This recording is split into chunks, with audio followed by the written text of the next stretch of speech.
Hi guys, welcome to the next video on the chapter manufacturing industry.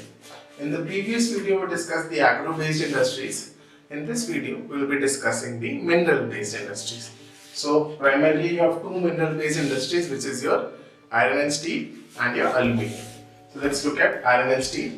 Iron and steel is considered to be the backbone of an economy because this is one of the most important component for almost every industry. So you will see that every industry will be dependent on the machinery which will be provided by the raw material of iron and steel. Now, steel manufacturing is also used for material, defense, medical, telephonic and a variety of consumer goods. Why is it called a heavy industry? Because the raw material as well as the final product is heavy and bulky. So that is why it is a heavy industry. Now, India ranks third among the world for crude steel producers and it is the largest producer of sponge iron. Sponge iron is basically your iron ore, and simply you have a reduction of iron ore to iron. So direct reduction you get sponge iron. India is the largest producer of that. Majority of your steel is through SAIL, Steel Authority of India Limited. Now, how is steel manufactured? These are your raw materials: iron ore, coking coal acts as a reducing agent, and limestone in the ratio of 4:2:1. Now, some quantity of manganese will also be added. Now, this is the process of manufacturing. You will see that raw material is transported to the plant. Then here iron ore will be melted in the blast furnace where temperatures are extremely high. Then limestone is added. Then coke is burned to heat the core and the slag is removed.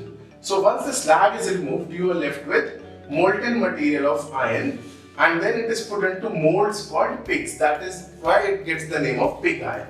Now, steel making. To make steel from pig iron, you need to further purify this pig iron. That is done by melting and oxidizing the impurities. So, and here you have manganese, nickel and chromium added into the pig iron to make it better, to have some specific properties. So this is why these are added. Now after steel is being manufactured, it is rolled, pressed, cast and forged into various shapes. So these are the various processes through which your iron ore becomes steel and into various shapes. Now, so again, where is it located depends on various factors such as raw materials, labor. So this region of Chota Nagpur Plateau provides your majority of your iron and steel industries. So Chota Nagpur Plateau has the highest concentration. Reasons being low cost of iron ore in this area and high grade raw material available in proximity. Then another thing, cheap labor from incoming areas of Odisha, Chhattisgarh, Bihar, Jharkhand. So from all these areas, so you have cheap labor there, and therefore you have a lot of industries. Then there is a lot of growth potential in these areas. So because of all these reasons, you have this area, this belt having the majority of your iron and steel industries. Now, the challenges that are faced, again, the major challenge is the increasing costs. The labor costs are going up, raw material manufacturing costs going up, and the low productivity of the labor that is being employed. Then another thing that is a challenge is that there is irregular supply of coke, there is limited availability of coke, then you have poor infrastructure. We need modern facilities for our iron and steel industries, and that are not being provided, hence that is a major challenge to this industry. Now, the second part of the mineral based industry is your iron ore or aluminium ore smelting. Now, again, aluminium industries will come up in those areas where the raw material, the chief raw material is bauxite, and another raw material that is needed for iron or aluminium smelting is your electricity. So regular supply of electricity is important. So in those areas where regular supply of electricity is there, you have your industries. So in the east you have in Odisha, West Bengal, Chhattisgarh, again the Chota Nagpur Plateau Belt. Here you will have a lot of minerals, that is why raw material is available, hence your industries are also there. Then you have industries in Kerala, Tamil Nadu, where electricity is not a problem. Then you have Maharashtra, which is well developed, again in this area. Then in UP also you have your aluminium industries. So these are the prime areas.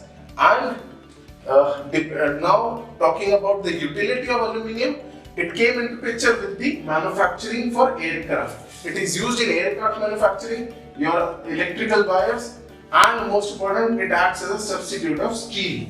We discussed it during minerals of aluminium, we discussed then also. Now, moving on to the manufacturing process of aluminium.